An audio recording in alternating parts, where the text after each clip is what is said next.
Hey, it's Dead Guy Cardboard. I have the best 90s insert mail day I've ever had. So a couple weeks ago, a guy had posted a rare Barry Larkin 90s insert card, and I reached out to him asking about the condition of the card and just curious if he had other rare Barry Larkins that he hadn't posted on eBay yet. And it turns out he was a Barry Larkin collector along with his son, and he was actually looking to sell most of his Barry Larkin collection. And he had some just amazing stuff, and so I was able to work out a bunch of deals with the guy, and I picked up just some massive cards that I've been wanting for a long time. So I have a ton of 90s inserts to show off for this video. Very happy with these pickups, and the timing was perfect too because I had some money I could spend because I sold a bunch of Jordan cards and some other, I don't care. common base cards and some hobby boxes that really went up in value the last couple months. Because these cards weren't cheap, and I didn't want to rip the guy off. I offered him some fair prices for all these cards, but You're killing me, Smalls. very happy with these pickups. So I will start with the minor cards, and there's not too many minor cards in this mail day. But here we go. This is the 1996 Select Certified Artist Proof. These are out of 500. So I think I just need the red and the blue, and I'll have the complete rainbow because I have the mirrored gold. And this is 1990 Star Nova. This is sort of an oddball set. These are out of 500, and I think this is the original case for it. And a card out of 500, a set out of 500 back in 1990 was pretty rare. And then show off this guy. I've always wanted to pick this card up. This is the 1990 Donruss aqueous test, however you want to pronounce it. Aqueous. Reverse negative. I have the Barry Larkin, which I've showed before. But these are tough cards to get. It's believed to have a print run of about 10 to 20, depending on who you ask. It's unknown what the actual print run is. And there's a lot of mystery behind this set because some people believe these were actually inserted into packs.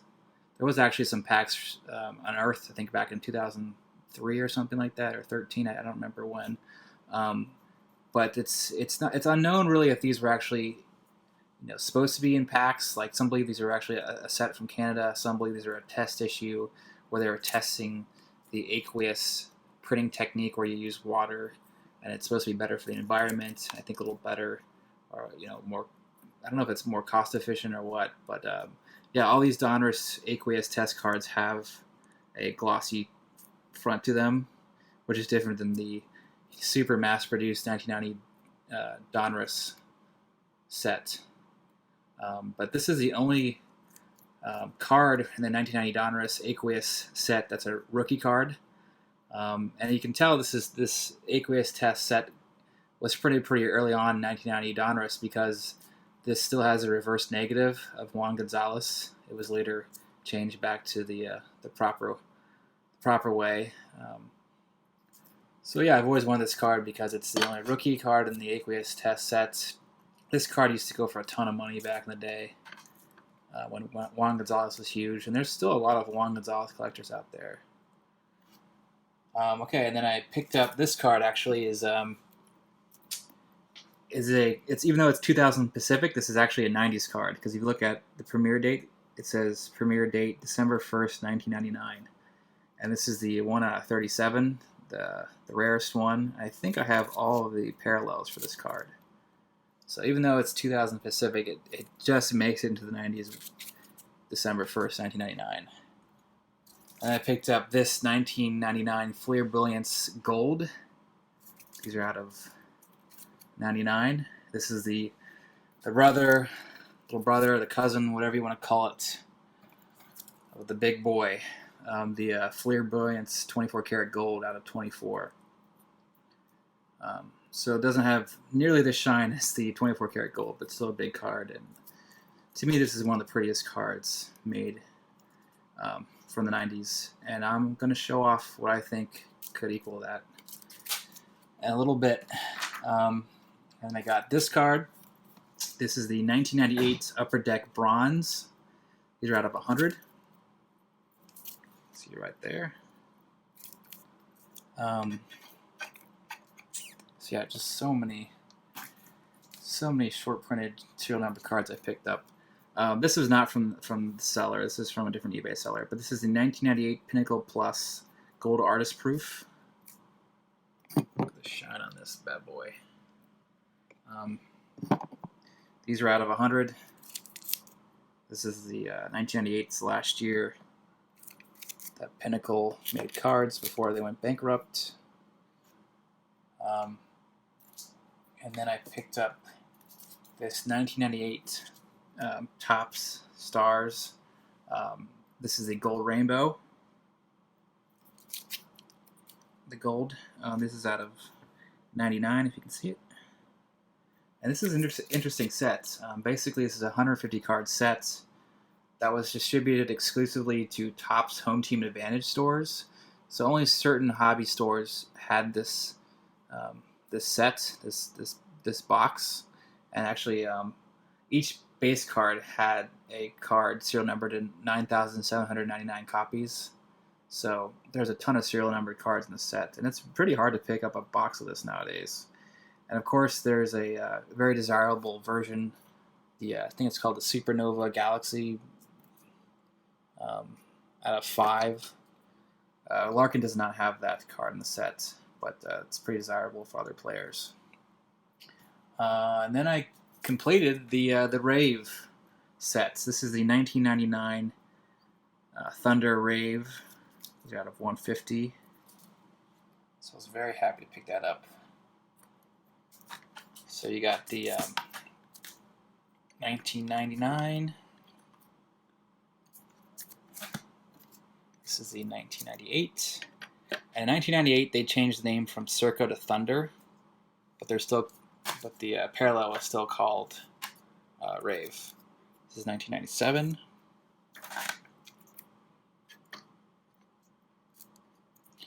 And then 1996, which is the toughest card to get, because in 1996, I believe it was every box and a half you could pull a Rave, but in 1997, it was every box you could pull a Rave. But I love these cards. This is like the definition of 90s, just crazy, gaudy-looking design. It reminds me of those Trapper Keepers I had as a kid. But yeah, this is the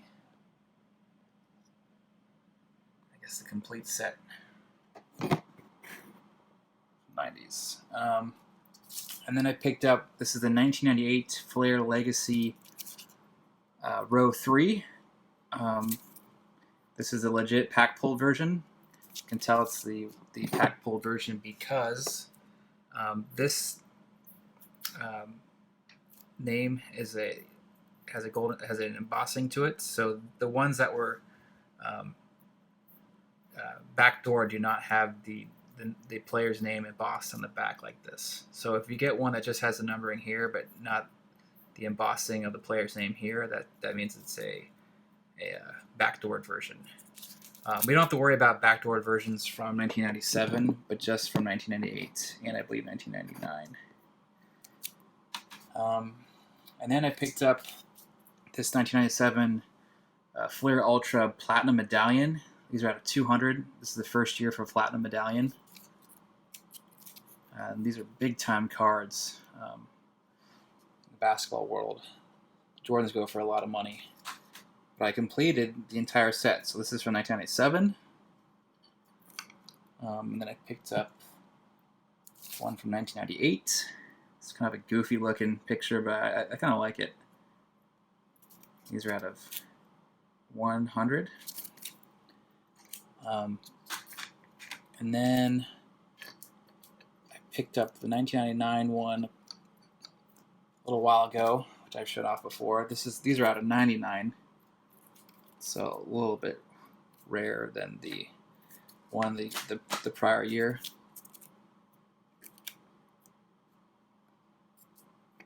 So yeah, this is a player. Flare Ultra Platinum Medallion set.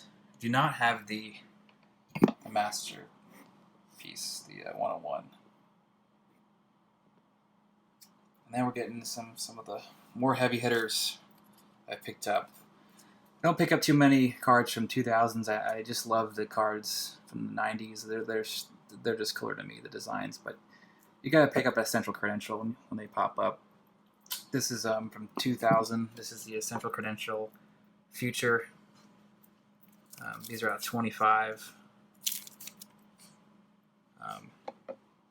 Certainly not as desirable as the ones from 98, 99, and 1997, but still got the Central Credential name.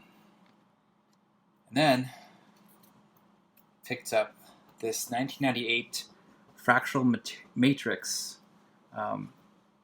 This is a 50. So I'll go into some more details about the set in a little bit. But this is the toughest parallel from the Fractal Matrix. And yeah, I mean, for some reason, Larkin's Diamond Access, you can tell it's Diamond Access because it says Diamond Access.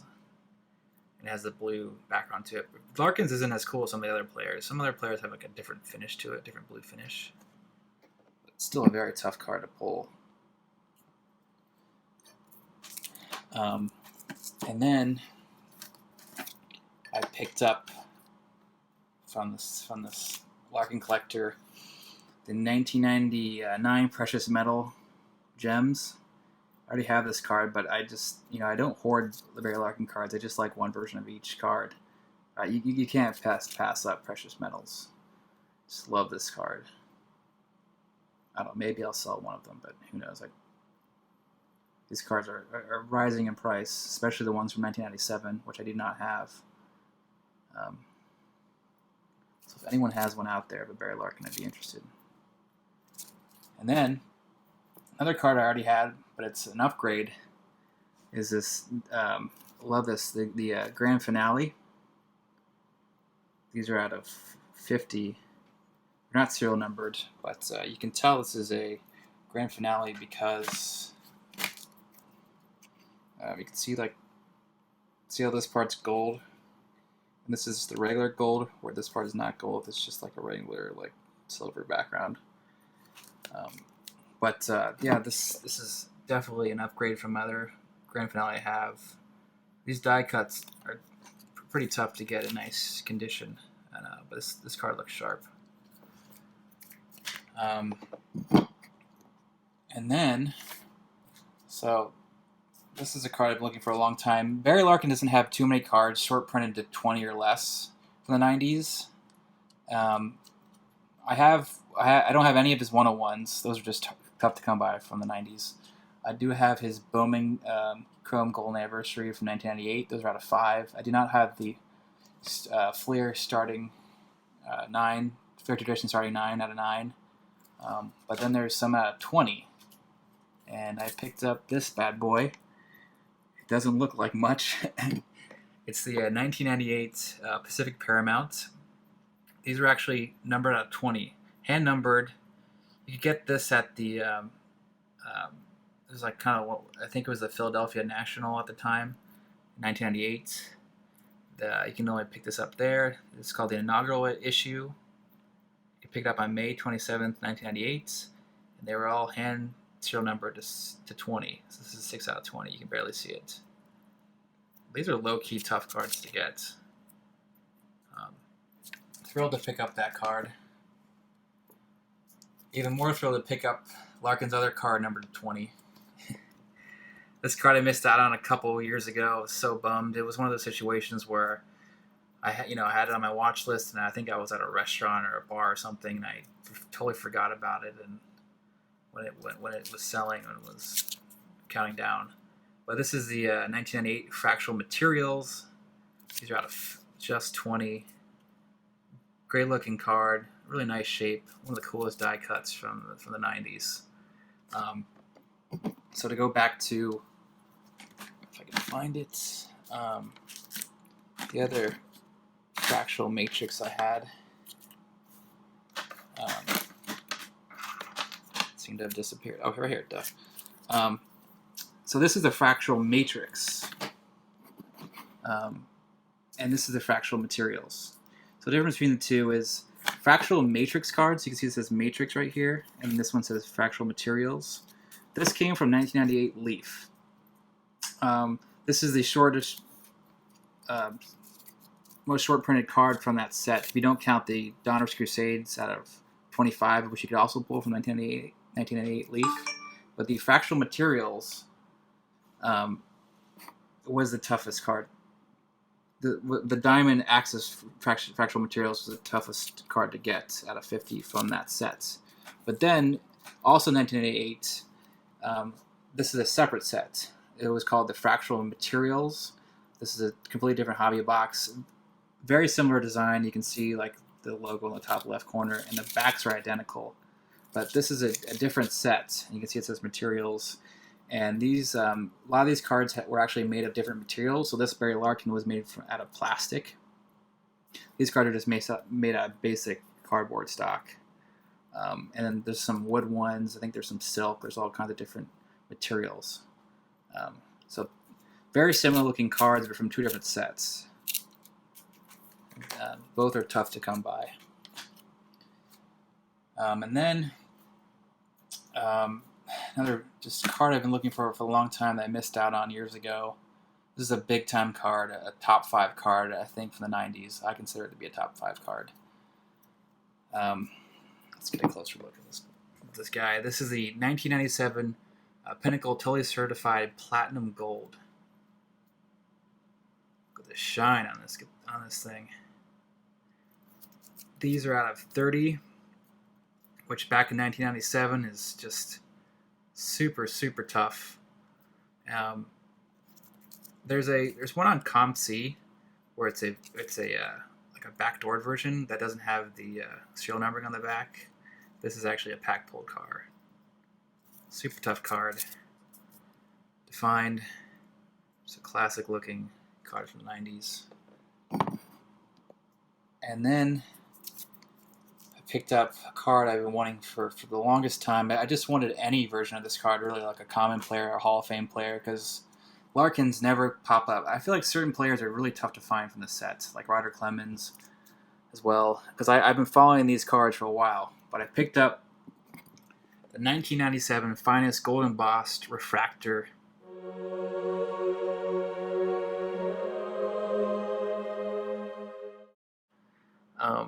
I mean, this is just the pinnacle of all 90s inserts, in my opinion, in terms of just capturing all the different designs in one. It's embossed, as you can see. He's embossed on the front. Has an atomic refractor finish to it on the front and the back, and it's decal edged. So, oh man, I mean, I picked up so many big cards I've needed and wanted last couple weeks. Very, very happy. By the way, I mean, this card is just super tough to pull. What are the odds? It's 1 in 1,152 packs to pull one of these cards. But if you want to pull your specific player, if I wanted to pull a Barry Larkin, since there's 50 cards in the set, I would have to pull roughly 57,600 packs to pull this card. So a very tough pull. But so happy to pick up all these big time cards from the 90s. I mean, just a good day, good week for me.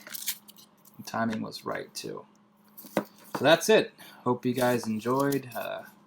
Please like and subscribe, and stay tuned for more 90s inserts and Dead Guy cardboard vintage cards.